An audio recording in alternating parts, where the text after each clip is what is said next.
Félix était parti, Kamer était parti, Matoumou était parti, Moussa était parti. Si Bemba et Moïse Katoumi partaient, ça ne changera rien parce que la Mouka, c'est l'émanation du peuple.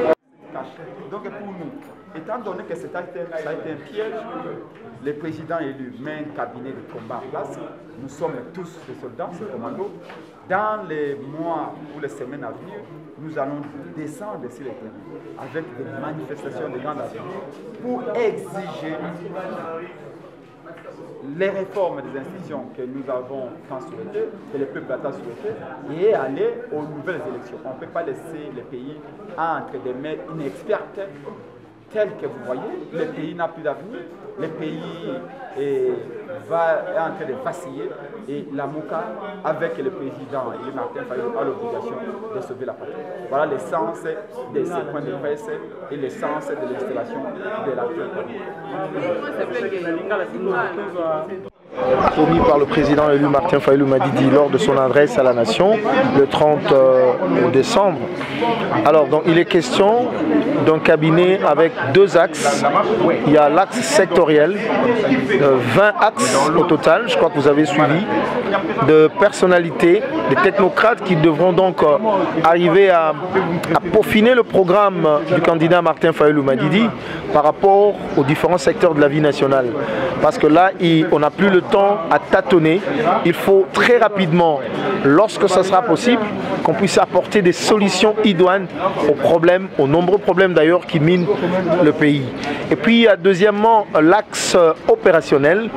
Donc ce sont effectivement des compatriotes qui vont devoir réfléchir pour voir comment est-ce qu'on devrait accompagner le peuple congolais dans le combat de la récupération de sa souveraineté. Comme vous le savez, la souveraineté de notre peuple est confisquée aujourd'hui par M. Kabila et M. Tshisekedi. Il faudrait donc que le peuple récupère sa souveraineté pour qu'il soit celui qui va désigner les gens qui devront prendre son destin en main. Et donc, un cabinet est déjà là. Pour des raisons stratégiques, il n'est pas question qu'on puisse donner des noms parce que la tâche est ardue. Nous ne voulons pas, comment dire, travailler en parlant. Dans le silence, on va travailler. Ce qui compte, ce sont les actions. Ce qui compte, c'est le résultat. Et il sera là. C'est moi qui vous réponds.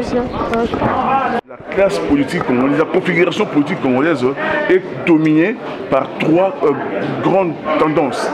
Il y a la Mouka, il y a l'Union Sacrée et puis il y a FCC. Tu ne peux pas, à notre entendement, être en même temps dans l'Union Sacrée et être aussi dans la Mouka ou dans la Mouka dans FCC. Moïse Katumbi et Jean-Pierre Bemba, par le fait même qu'ils sont partis vers l'Union Sacrée, ils cessent automatiquement d'être membres de la Mouka. Ils devraient eux-mêmes logiquement tirer toutes les conclusions, les conséquences qui se posent, dire ouvertement à la population, nous avons décidé de ne plus être membres de la Mouka. Remarquez, Félix était parti, Kamer était parti, Matoumou était parti, Moussa était parti. Si Bemba et Moïse Katoumi partaient, ça ne changera rien parce que la Mouka, c'est l'émanation du peuple. Alors, présentez l'impact de la publication de ce membre du cabinet du président Martin Fayulu. Vous avez eu affaire avec un homme qui promet, qui réalise.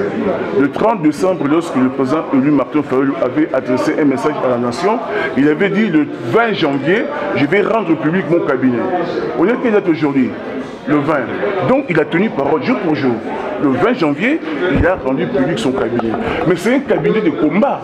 Ce n'est pas seulement un cabinet qui va essayer un peu, comment dirais-je, le traiter, mais c'est vraiment un cabinet qui est là pour se battre pour que jamais plus dans ces pays, le peuple puisse élire ses dirigeants qu'on mette d'autres. D'ailleurs, je pense que tu as senti la détermination, comment dirais-je, dans le discours. Tu as senti le combat dans ce discours-là. Nous n'accepterons plus jamais que ce qui s'est passé en 2006, en 2011, en 2018 se répète.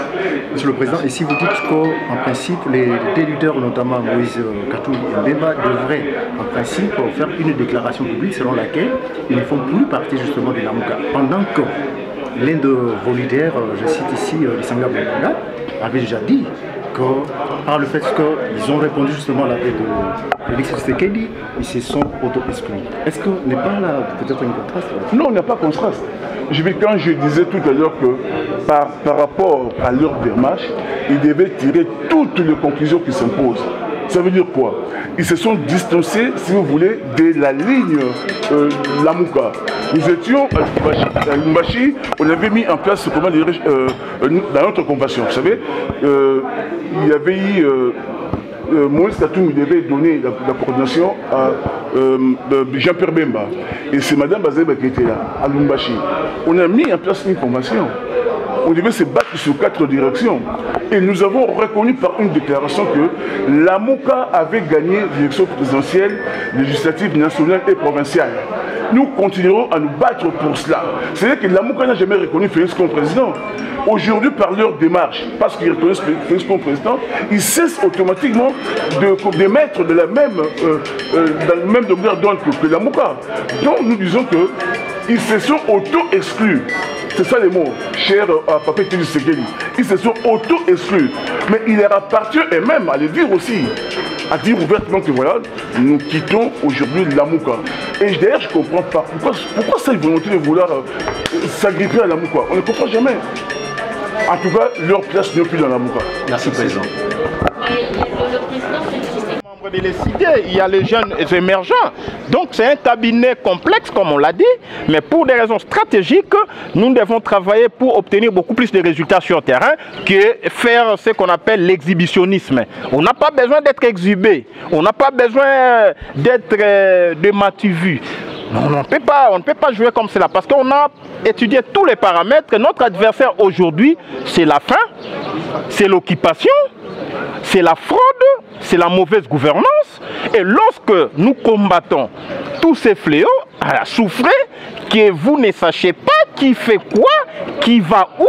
Ce qui importe, c'est les résultats sur terrain. Ça a été étudié, les noms sont là, nous nous connaissons, mais laissez-nous travailler avec beaucoup plus de stratégie. Vous savez, les Rwandais ne disent pas tout ce qu'ils font.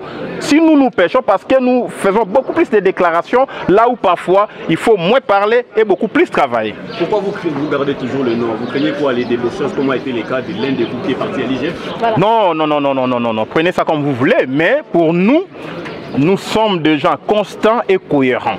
Ce qui importe, c'est l'objectif. Souffrez que nous combattions les systèmes. Lorsque nous vous avions dit que l'union sacrée est la seconde grossesse du FCC caché, vous ne nous avez pas cru. Aujourd'hui, vous avez les résultats sur terrain. Mais vous ne savez pas comment nous en sommes arrivés là. Pour vous dire que, écoutez, là où nos frères sont partis, même si je ne peux pas tirer sur les cadavres, vous le savez, lorsque les gens sont morts, on ne tire pas sur les cadavres. Je ne peux pas tirer sur l'ambulance, je ne peux pas tirer sur les corbillards. Mais il faut que je vous dise que laissez les débauchés, les ex-débauchés de la MOUCA mourir de leur propre mort. Merci. Jean-Claude Mwalimou, son directeur de cabinet.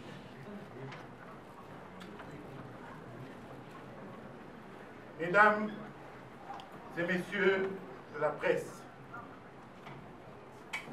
lors de son adresse à la nation le 30 décembre dernier, le président Martin Fayulu Madidi avait fait un diagnostic sévère et révoltant de la situation politique, sécuritaire, économique et sociale de notre pays.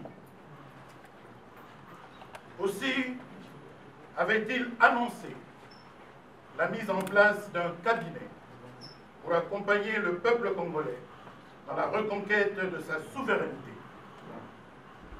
Un cabinet de combat composé de femmes et d'hommes qui s'engagent résolument pour un Congo fort, digne et prospère. Une équipe dynamique, composée d'anciens et de nouveaux en politique, certes, mais aussi des jeunes, des technocrates, des membres de la société civile et de la diaspora. Et formation professionnelle, 18, industrie, commerce extérieur et entrepreneuriat, 19, mines et hydrocarbures, 20, sport, jeunesse et éducation citoyenne. Ce cabinet travaillera d'arrache-pied pour intensifier la mobilisation du peuple congolais autour de la proposition de sortie de crise du président élu, de manière à déclencher sa mise en œuvre et permettre aux parties prenantes d'entreprendre consensuellement des réformes institutionnelles profondes, urgentes et nécessaires. Ces réformes porteront notamment sur la Commission électorale nationale indépendante, la loi électorale, la Cour constitutionnelle, l'armée, la police et la sécurité, la lutte contre la corruption, ainsi que la justice et les droits humains. Les actions du cabinet seront guidées par les 10 principes suivants. 1. La souveraineté du peuple congolais. 2. Vérité des urnes. 3. Le respect de la Constitution et des lois de la République. 4. L'intégrité du territoire national. 5. La bonne gouvernance et la lutte contre la corruption. 6.